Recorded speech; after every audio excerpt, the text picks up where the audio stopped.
I have three quick stories for you. Everybody made fun of me yesterday because I said, oh, quick debate breakdown, and then I spoke for 20 minutes. I guarantee you this video will be under 20 minutes. So, okay.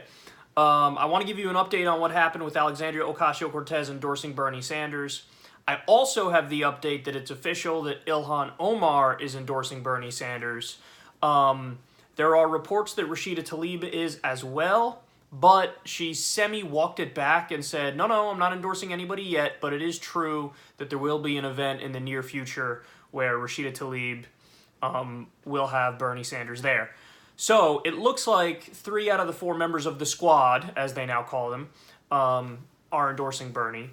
Now, let me give you the reason for it when it comes to, first we'll do Alexandria Ocasio-Cortez. So she had repeatedly had meetings with Bernie, at least 2 meetings, and according to Bernie's campaign manager, when they got together, there was instant chemistry. And it was like they had been friends forever, and they were flowing in conversation, and Jane was there, Bernie's wife. When Bernie met with Ilhan Omar, one of Ilhan Omar's staff members was there as well, and everything just clicked. And long story short, not only is there massive agreement on the issues, they also have this kinship because, Bernie Sanders has been in Washington for decades, and he's always felt like an outsider. You want to know why? Because he is an outsider, because he's not part of the club. Everybody else is, going along to get along, talking to the lobbyists, raising money in questionable ways, not even questionable, just flat out corrupt if we're being serious about it. And so it's hard for Bernie Sanders to make friends because he's a guy who's in Washington who actually cares about the issues, who actually cares about fighting for the American people, who has a real set of policy beliefs that he's fighting for, and there just aren't too many points of agreement with other people in D.C. He feels like a real outsider. The Republican Party's obviously, in D.C. at least, I'm not talking about your average Joe Republican here, but definitely the party in D.C. is too far gone. And then you have the Democratic Party, which is massively corrupt, and they're in favor of neoliberal corporate centrism. So he felt like an outsider. And, Alexandria Ocasio-Cortez and Ilhan Omar, they haven't been in Washington, D.C. that long, but boy, oh boy, have they gotten some lessons. Ilhan Omar has been repeatedly and viciously smeared as an anti-Semite.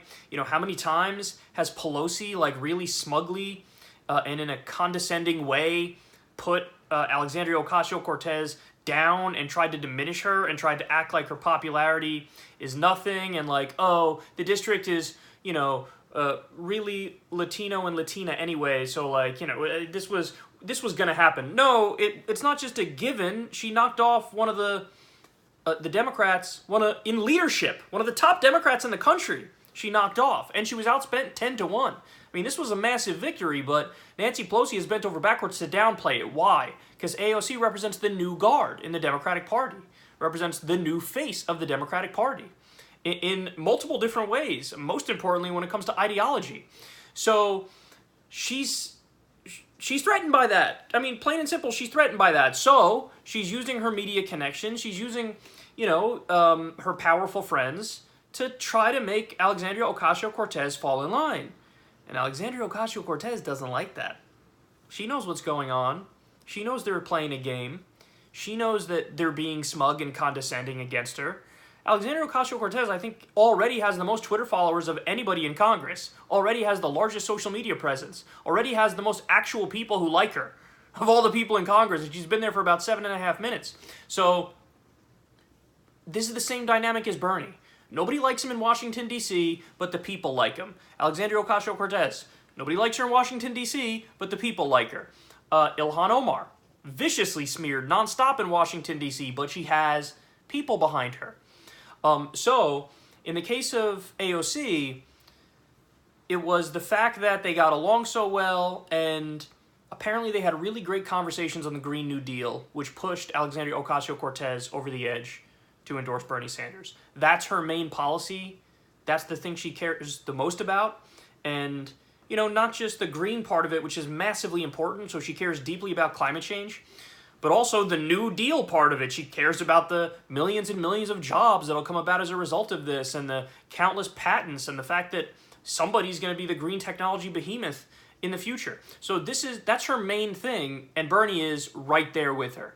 So she loved that. That pushed her over the edge. In the case of Ilhan Omar, it was foreign policy. It was foreign policy. It's the fact that Elizabeth Warren, that's like the main area where she's lacking. She's lacking in many other areas too, but that's like the main area where she's lacking. She voted for Donald Trump's massive, disgusting, criminal military budget. Raytheon is in her home state, and she's taken money from them before. So those were the main issues that pushed them over the top. Now, one more awesome fact about this. Alexandria Ocasio-Cortez called Bernie Sanders to say, I'm going to endorse you, when he was in a hospital bed after he had a heart attack. She knew this. She didn't care. She called. She endorsed him. And what does that show, guys? This is probably the most important part of the story. It shows that this new breed of politician does not care at all about optics. There's not a single strategist in Washington, D.C. who would have told Ilhan Omar and Alexandria Ocasio-Cortez, yeah, go ahead, it's a good idea, endorse Bernie Sanders. None of them would have said that. None of them. None of them. They would have been laughed at in D.C. They simply don't care. They don't care. How many times have I told you this? There's not, multiple levels of analysis. There's not like the public position and the private position. What you see is what you get. They agree with him the most. They know he's the best. They're going to endorse him. They don't care. They don't care about the rest, man. Oh, he's in the hospital? He had stents? Well, then maybe this news will help pick him up. Senator, I'm endorsing you. It doesn't get any better than that, man. This is a new kind of politics. This is a new kind of politician. It's all about the issues. It's all about improving lives. The rest be damned. Now, okay, so now that that's out of the way, I wanted to give you the update on that front. There's one other thing I wanted to talk about, and it's, for the love of God, the media and the corporate Democrats need to stop resisting Donald Trump from the right. Now, what do I mean? Well, now the standard line that everybody is going with on Syria is they just attack what Trump did, okay? And they don't tell you what should have been done. So the implication is, hey man, you should have never pulled troops out of northern Syria. You should have just left them there. And there was this big vote in the House. His move on Syria was condemned. It was some, preposterously high number, 360 votes against him, only 60 votes for him. So basically the overwhelming majority of Congress, Democrats and Republicans, are like, hey man, you should stay in northern Syria. And when I saw that, I nearly put my head through the wall, because you have to be intelligent about these issues. It's not just, it's such a reflexive, reactionary thing to be like, the opposite of what that guy wants. No. So what's the solution? Here's the solution. I've explained this before on the show, but I'll explain it again because I think it's massively important. What Donald Trump should have done was had UN peacekeepers come in to replace those U.S. troops, which were providing a buffer between Turkey and the Kurds. Turkey obviously wants to do terrible things to the Kurds. We were the buffer.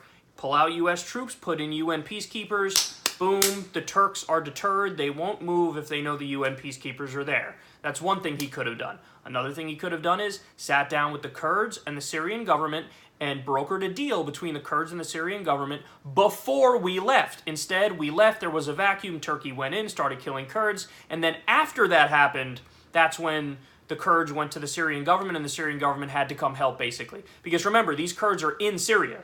So they're technically Syrian Kurds. So Syrian government has every right in the world to protect their own border there and to try to deter a Turkish invasion. So those were the two options. Either get UN peacekeepers in there to replace the U.S. troops when we pull out, or get the Syrian government in there to replace the U.S. troops. But the fact of the matter is, guys, the problem was not leaving.